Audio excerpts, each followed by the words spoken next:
ওই মরণের কালে আজরাইল যখন সামনে হাজির হইয়া যাবে, ডান পাশে মা বসা, বাম পাশে মা বসা, কিন্তু হাত পাও লড়তেছে।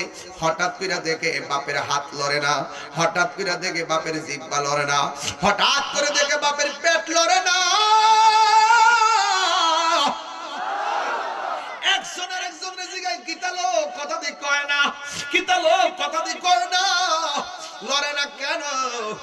আরেকজনে কইল ডাক্তারের কাছে লইয়া যায়। শান্তর জন্য ডাক্তারের কাছে নেওয়ার পরে বলে, তোমার বাবা দুনিয়া থেকে বিদায় হয়ে গেছে। আমার ওয়াজ এখানে না, আমার ওয়াজ হলো ওই জায়গায়। জগমোহনপুরে এত বড় ঘর, এত বড় বাড়ি, ঘরটা ভর্তি মানুষ। যেই আজরাইলের পা হলো জমিনে, মাথা হলো আসমানে, এত বড় ফেরেশতারা ঘরের ভিতরে কোন ফাঁকে ঢুকলো, কেমনে আইসা আপনার রূহটারে নিয়ে গেছে? আপনার পাশে বসা আপনার মা টের পাইল না।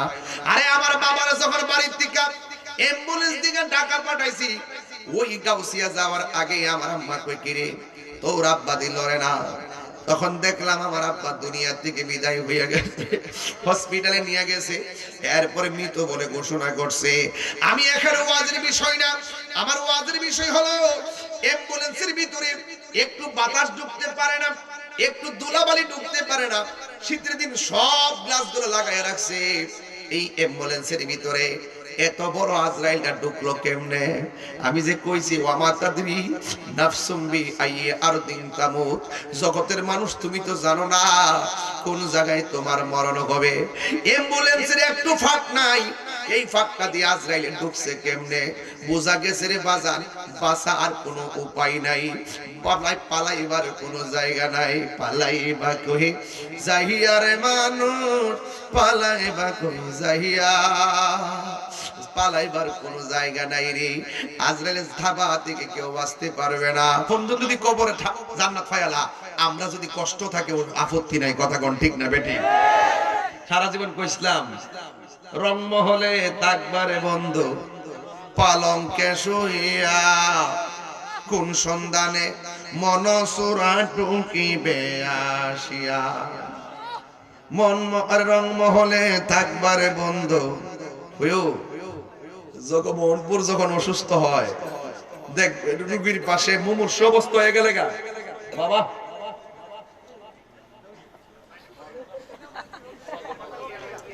কষ্ট হচ্ছে আপনারা? দোয়া দিয়ে দিতাম নি? আমার তো লাইন আছে, তো লাইনটা লাস্টে যাওয়া লাগবে না ইনশাল্লাহ, আস্তে যাওয়া লাগবে না ইনশাল্লাহ। তো মুমূর্ষ রোগীর সামনে ডাইনে বইয়া থাকে, বামে বসে থাকে। হঠাৎ করে এমনি আম্মা মো পানি দে, এমন আসো ফইরালো ফইরালো,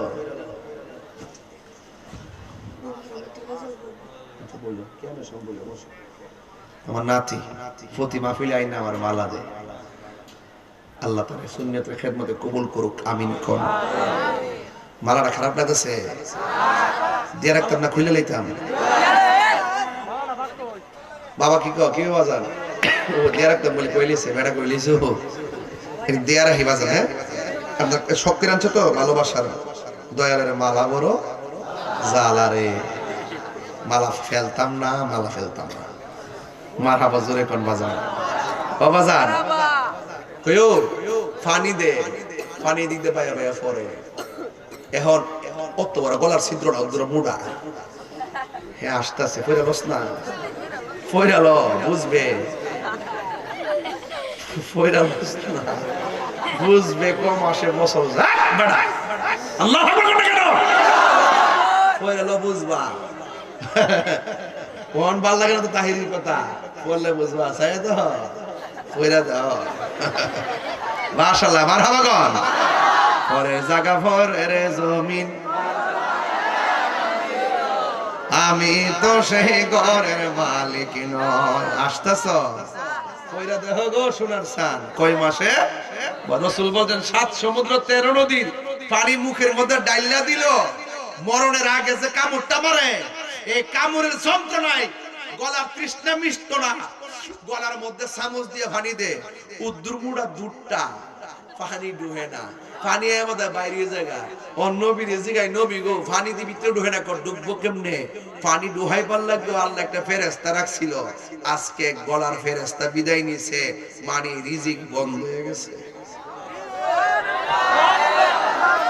আর জোরে কন্যা সুবহানাল্লাহ কোন কি বন্ধ হয়ে গেছে রিজিক বন্ধ হয়ে গেছে দেখবেন আমার দেশে আরেকটা অভ্যাস আছে মুমূর্ষ অবস্থায় পড়লে রোগীর সামনে এনে ফুতরে ফুত তোর খালাম্মা আইছে ফুতরে ফুত তোর নানি আইছে এটা কোন যেত না মরণের চিঠি যখন আসবে আমার কালিমার তালকিন দিও বারে বার মরণের মে আমার কালিমার তালকিন বার প্রাণ ভরে দেখব চেহারা তোমার প্রাণ ভরে মার ডেকে নাও রোজা তোমার রাসূলুল্লাহ কি উপায় হবে আমার রাসূলুল্লাহ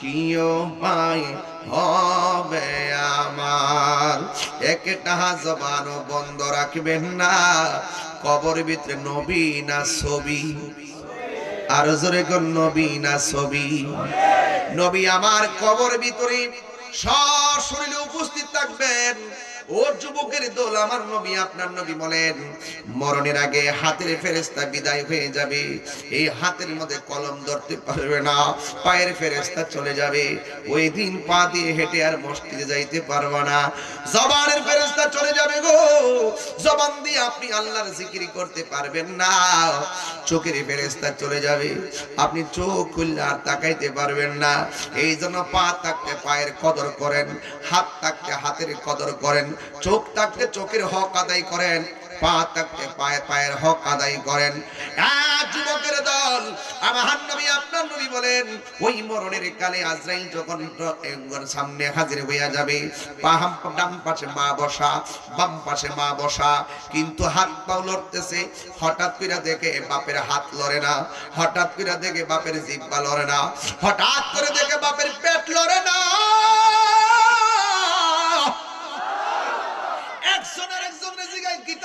কথা দি কয় না কিতালো কথা দি কয় না লড়ে না কেন আরেকজনে কইল ডাক্তারের কাছে লইয়া যায় শান্তর জন্য ডাক্তারের কাছে নেওয়ার পরে বলে তোমার বাবা দুনিয়া থেকে বিদায় হয়ে গেছে আমার ওয়াজ এখানে না আমার ওয়াজ হলো ওই জায়গায় জগমোহনপুরে এত বড় ঘর এত বড় বাড়ি ঘরটা ভর্তি মানুষ যেই আজরাইলের পা হলো জমিনে মাথা হলো আসমানে এত বড় ফেরেশতারা ঘরের ভিতরে কোন ফাঁকে ঢুকলো কেমনে আইসা আপনার রূহটারে নিয়ে গেছে আপনার পাশে বসা আপনার মা টের পাইল না আরে আমার বাবারা যখন বাড়ির থেকে অ্যাম্বুলেন্স দিকে ঢাকা পাঠাইছি ওই গাউসিয়া যাওয়ার আগে আমার আম্মা কই কিরে তোর আব্বা দিল রে না তখন দেখলাম আমার আব্বা দুনিয়া থেকে বিদায় হয়ে গেছে হসপিটালে নিয়ে গেছে এরপরে মৃত বলে ঘোষণা করছে আমি এখানে ওয়াজের বিষয় না আমার ওয়াজের বিষয় হলো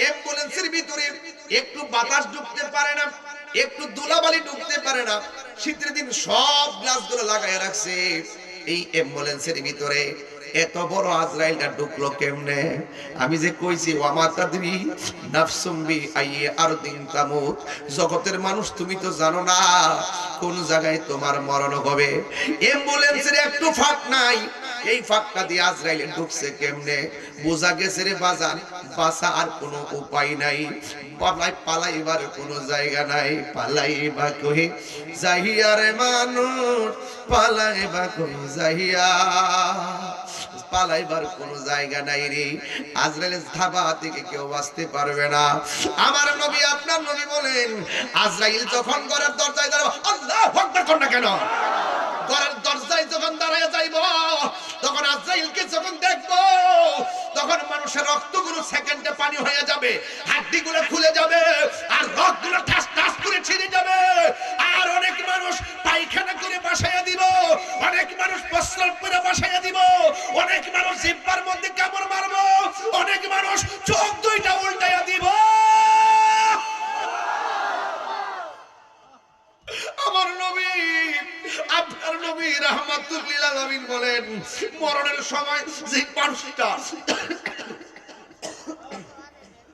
যেই মানুষটা জিহ্বার মধ্যে কামড় মারে, এই মানুষটার মরণের লক্ষণ বেশি ভালো না। যেই মানুষটা ওই চোখ দুইটা উল্টায় দেয়, আরে তার লক্ষণটা বেশি ভালো না। নবী আমার জিগাই, নবী গো, ফেরেশতার সাহাবীরা জিগাই, নবী গো কোন লক্ষণটা ভালো? আমার নবী বলেন, একটা মানুষের মরণের পর যদি দেখো তার চেহারাটা হলুদ হলুদ হয়ে রয়েছে, সারা জীবন দেখছি এরি ক্ষেত বাসে, নাইলা ক্ষেত বাসে, কালা বেড়া, মরার পরে মাঝে মাঝে দেখছি আজানটা দেওয়ার পরে গামছাটা খুললা খালের পানি দিয়ে উজু কইরা ক্ষেতের আইলের মধ্যে নামাজ পড়ছে, এরপর আবার গরু টরু লইয়া সন্ধ্যাবেলা বাড়িতে ফিরছে, কালা বেড়া। কিন্তু লোকটা একদিন মারা যাওয়ার পর জানাজার মাঠে দেখলাম তার চেহারাটা নূরে যেন চমচম করতেছে। আমার নবী বলেন, একটা মানুষের স্বাভাবিক চেহারা থেকে যখন একটু নুরানি নুরানি ভাব দেখা যায়, একটা মানুষ মারা যাওয়ার পরে যখন তার চেহারার কপালটা ঘামে, আমার নবী বলে, উম্মত উম্মত উম্মত, মনে রেখো এই সন্তানটা, এই ছেলেটা, এই পরিবারটা আমি নবীর দিদারের মাধ্যমে তার মরণ হয়েছে। জোরে জোরে কি আল্লাহু আকবার বলা যাবে না? এমন মরণ আমার নসিব হইব নি গো নবী।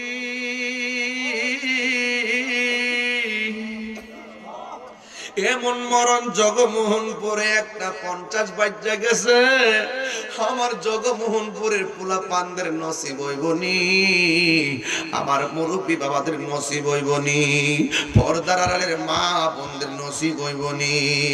ও বন্ধুরে, আমি কেন বলতেছি, আজকের ওয়াজটা কেন করতেছি কবর নিয়া? এই মানুষগুলা কবর থেকে ছায়া রইছে, আমার জন্য নিয়ে আমার স্বামী আমার জন্য দোয়া করব, আমার জন্য আমার সন্তান আজকে দোয়া করব, আমার জন্য আমার ভাই আমার জন্য দোয়া করব।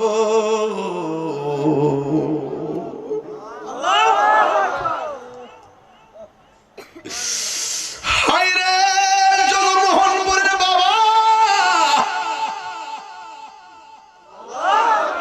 কি দিয়ে ওয়াজ বুঝাইতাম? আমার নবী বলেন, আমার নবী হাতের মধ্যে লাঠি মুবারকটা লইয়া এক আনসারের জানাজার নামাজে গেছে, তখনও আনসারের কবর কোরা শেষ হয় নাই।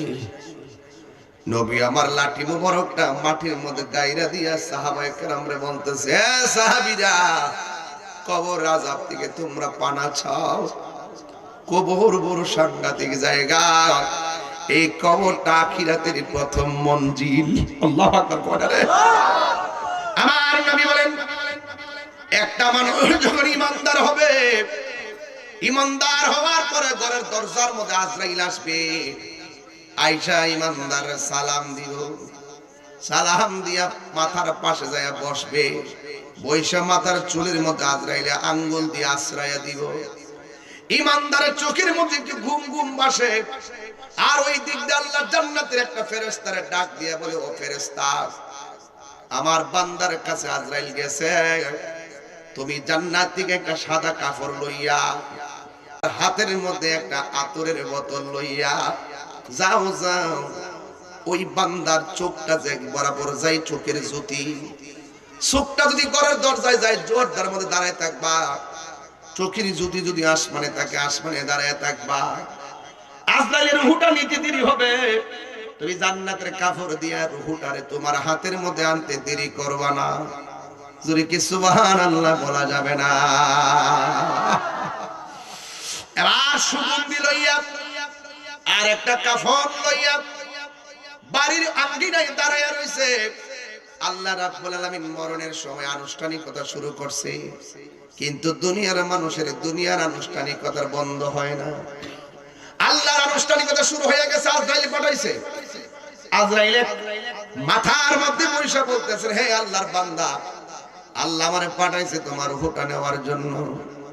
ইমানদারে বলবে আজরাইল আর দেরি করো না, তাড়াতাড়ি আমার রূহটারে নিয়ে যাও, আমি আমার আল্লাহ শুনে নবীর সঙ্গে দিদারের জন্য আমার মনটা পাগল পাগল হয়ে রয়েছে।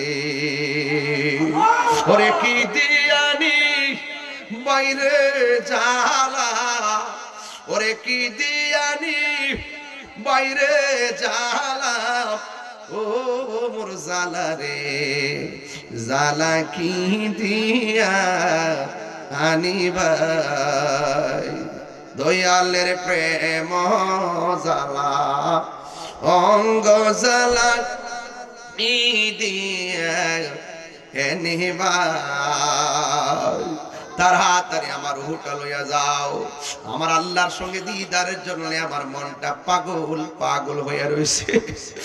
এবার আজরাইল, ও বন্ধুরে, আজরাইলে হাতটা যখন বাড়াইছে, এবার আল্লাহর বান্দা এমনি ঘুমায়া যাইতেছে, ঘুমের ঘরে রূহটা নিয়ে গেছে।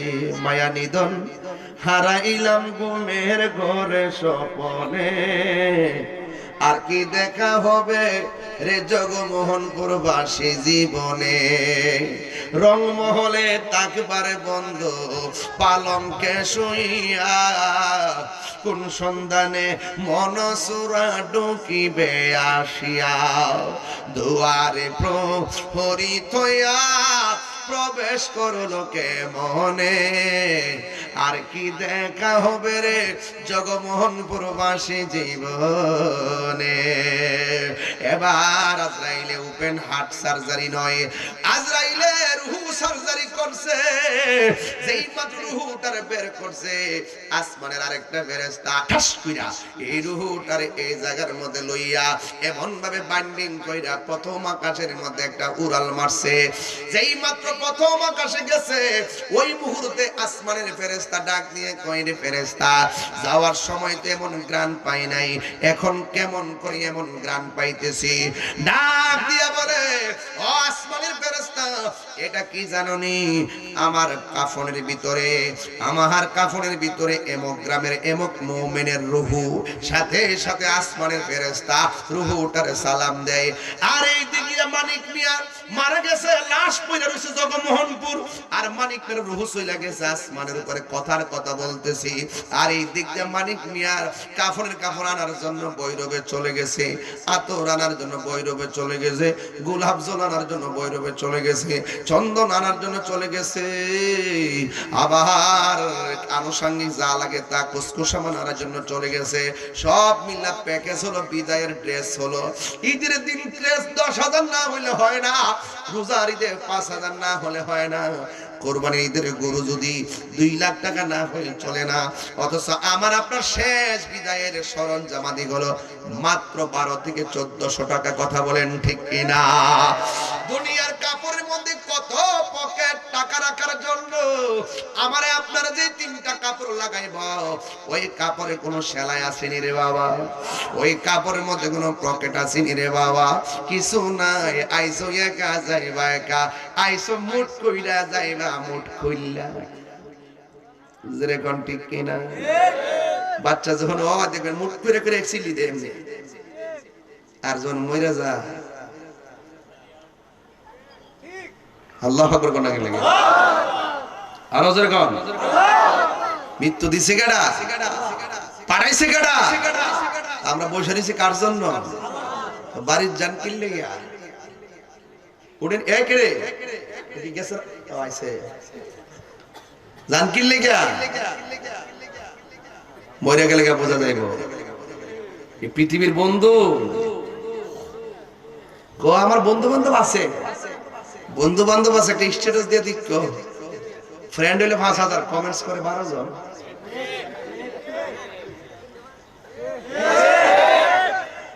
ফ্রেন্ড কয় হাজার, কমেন্টস 12 জন, 3 জন, 11 জন ফ্রেন্ড। আমার ফ্রেন্ড লিস্ট, তো ফ্রেন্ড লিস্টটা করতে হবে ওই ফ্রেন্ডের সাথে, যেই ফ্রেন্ডের সাথে সম্পর্ক রাখলে ইহকাল মঙ্গল পরকাল মঙ্গল। সত্যিকার ফ্রেন্ড বানাইলে, বন্ধু বানাইলে আপনার মৃত্যুর পর আপনার জন্য দোয়া করবে। আর যদি ওই ফ্রেন্ডলি ওই ফেসবুকের ফ্রেন্ড বানান, যারা যারা মাঠে যাওয়ার আগে বলবো যে আমার ক্রিকেট খেলা আছে, কোনো কাজে লাগবে না। কথা বলেন ঠিক কিনা? প্রথম আসমানের মধ্যে যাওয়ার পরে সালাম দিল, আর এই দিক দিয়ে মানিক মিয়ার লাশটাকে দাফন করার জন্য, বান্ডিং করার জন্য বৈরব থেকে কাপড়ের কাপড় ঘরে চলে আসলো। ওই দিক দিয়ে আল্লাহর আনুষ্ঠানিকতা, এই দিক দিয়ে বান্দার আনুষ্ঠানিকতা। যখন দ্বিতীয় আসমানে গেছে, ওই আসমানে যাইয়া সুন্দর করে যাওয়ার পরে দ্বিতীয় আসমানের ফেরেশতা কয়, তোমার এত গ্রান কেন? এমুক গ্রামের এমন পাগলের রূহ মোবারক নিয়েছি। ওই দ্বিতীয় আসমানের ফেরেশতার ইমানদার সালাম দিল, তৃতীয় আসমানের ফেরেশতা ইমানদারের সালাম দিল, চতুর্থ আসমানের ফেরেশতা ইমানদারের সালাম দিল, পঞ্চম আসমানের ফেরেশতা ইমানদারের সালাম দিল, ষষ্ঠ আসমানের ফেরেশতা ইমানদারের সালাম দিল। যুবকের দল এমন ভাবে যখন সপ্তম আকাশ পাড়ি দিছে, তখন আমার আল্লাহ ডাক দিয়ে কয়, হে ফেরেশতা দাঁড়াও, আর সামনে যাইও না। আমি আল্লাহ ইমানদারের রূহটা রাখার জন্য আমি আল্লাহ একটা বাড়ি বানাইছি। ও তোর পিছে পিছে ঘুরছে সমন, পিছে পিছে। এই গজলের বইটা নিয়ে যাবেন, 50 টাকা দেয়। খুব ভালো ভালো গজলগুলো আছে, একটা ছেলে নিয়ে আসছে, আলহামদুলিল্লাহ। ও তোর পিছে পিছে ঘুরছে সমন, কোন দিন জানি তোর হবে সমন জারি। একটু মিশাই মিশাই কই, হ্যাঁ। দেখ না মন ঝাঁপ মারি এই দুনিয়াদারি, এই ভাই বন্ধু আর আপন জহনা,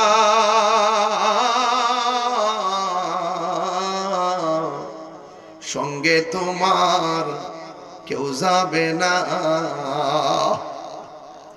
ভাই বন্ধু আর আপন জহনা, সঙ্গে তোমার কেউ যাবে না। সবাই বলতে হবে, ও তুমি আইসো একা যাইবা একা, আইসো একা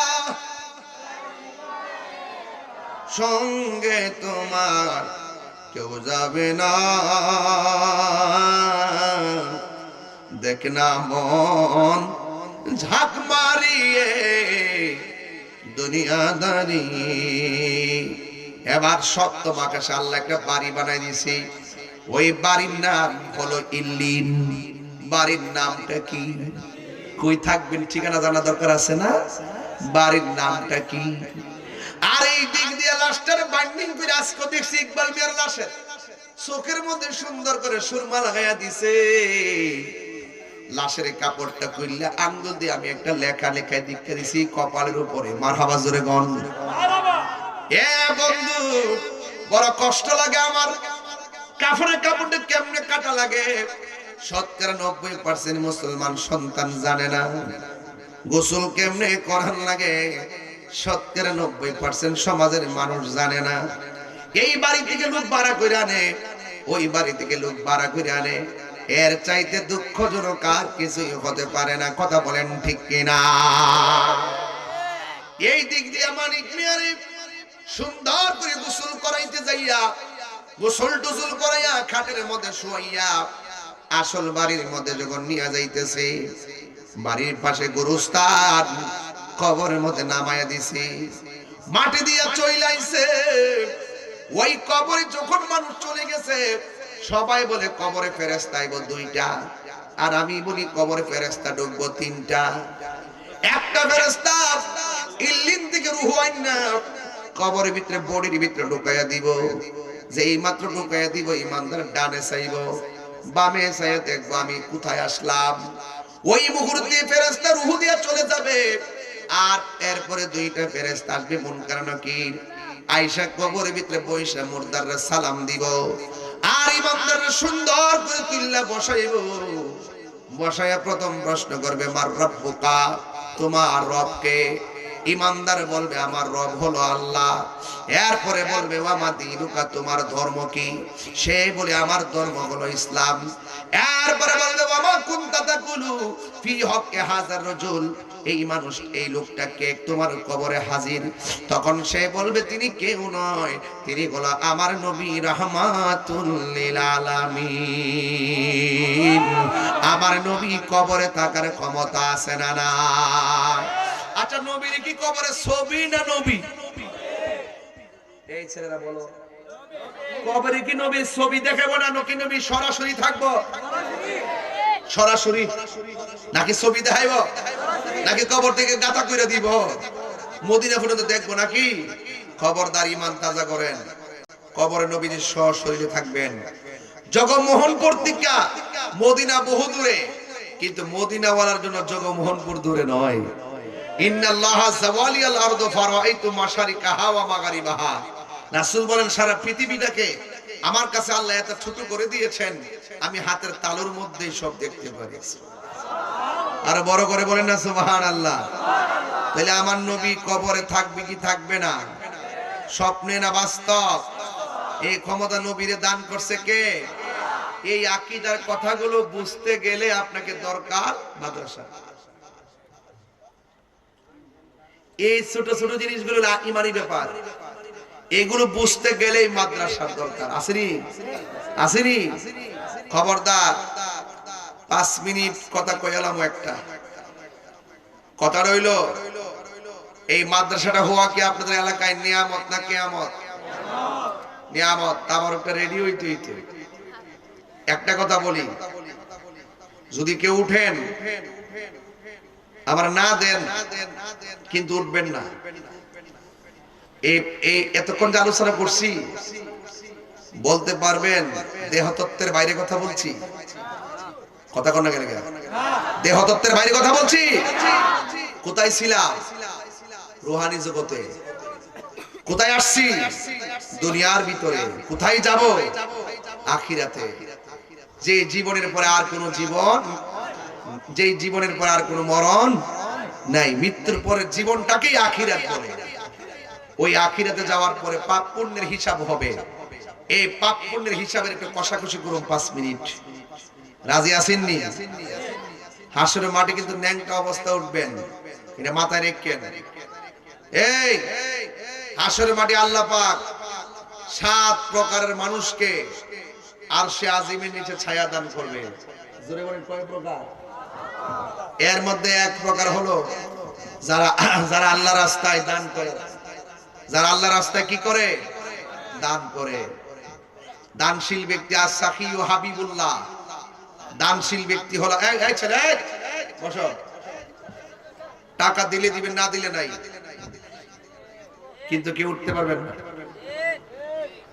যতক্ষণ কথা বলছি মরতে হবে। গভীর রাত্রের ওয়াজে মৃত্যু কথা বলতে হয়।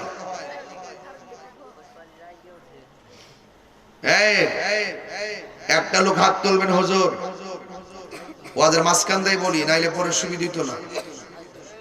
মুরব্বীরা উঠতে গেলে ছাইরা দিয়েন, ফোলা মানে উঠলে যাতা মাইরা ধরেন। একটা লোক হাত তুললে কেন? হুজুর জগমোহনপুর গাউসিয়া নেকবরিয়া হাফিজিয়া মাদ্রাসায়, হাফিজিয়া মাদ্রাসায় আমি আমার আব্বা আম্মার রুহের মাগফিরাত। এই জগমোহনপুর কিন্তু আমার অনেক মুরিদ আছে।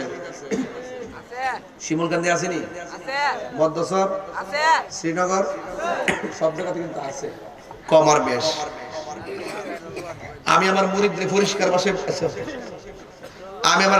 পরিষ্কার ভাষায় বলছি, এদিকে তাকান। এই ছেলে বসো। আমি আমার মুরিদদেরকে বলছি, বাপ মার মনে কষ্ট দিয়ে আমার কাছে মুরিদ দিয়ে আমার আব্বা আব্বা করবা, তোমার মতন মুরিদ তাহিরির দরকার নাই। আরো বড় করে এখন, ঠিক না বেঠে?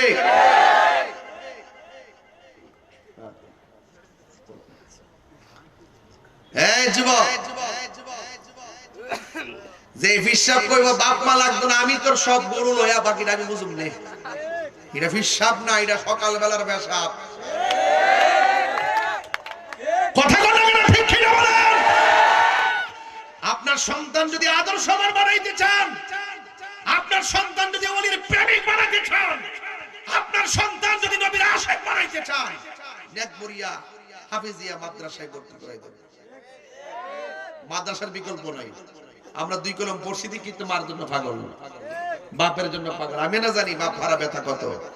আহারে কত কষ্টের আমার মোতালেব। আজকে এই মানুষটা আমার পাশে বসে থাকতো, দুনিয়া থেকে চলে গেছে। হ্যাঁ, একটু কি বুঝে আসে না যে চোখে থেকে মানুষগুলো, ঘরের পাশের মানুষগুলো কেমনে চলে যেতেছে? একদিন তো আমারও মৃত্যুর ঘন্টা বাজবে। মরণের চিঠি যখন আসবে আমার, কালিমার তালকিন দিও বারে বার। মরণের নাসবে আমার, কালিমার তালকিন দিও বারে বার। প্রাণ ভরে দেখব চেহারা তোমার, প্রাণ ভরে মার ডেকে নাও রোজা তোমার। সবাই রাসূলুল্লাহ কি উপায় হবে আমার? এই কিচ্ছু নাই, একদম নাই। আসছি আবার চলে যাব। ব্যাংকে টাকা ব্যাংকে পড়ে থাকবে, কত টাকা ধরে রাখার চিন্তা চেতনা চলে গেলে শেষ। এই গৌসিয়া নেকবুরিয়া হাফিজিয়া মাদ্রাসা আমি চাই এই মাদ্রাসা জগমোহনপুরে মাদ্রাসা হবে সুন্নি উলামায়ে কেরামদের রেস্ট হাউস। জান্নাতপুর জগমোহনপুর গৌসিয়া নেকবুরিয়া হাফিজিয়া মাদ্রাসা হবে আহলে সুন্নাত ওয়াল জামাতের প্রচার প্রসারের ক্যান্টনমেন্ট ভৈরবের। কথা বলেন ঠিক না? এটা আপনারা চলে যাবেন, কিন্তু রেখে যাবেন একটা ইতিহাস। আমার উস্তাদের মুখ দিয়ে বেরিয়েছে 6 তালা, আল্লামা বদ্দক্ষ আল্লামা আবুল কাসিম ফজলুল হক হুজুরের মুখ দিয়ে বেরিয়েছে 6 তালা। ইনশাআল্লাহ এই 6 তালা ফাউন্ডেশন দেওয়া হবে। কথা বলেন ঠিক কি না?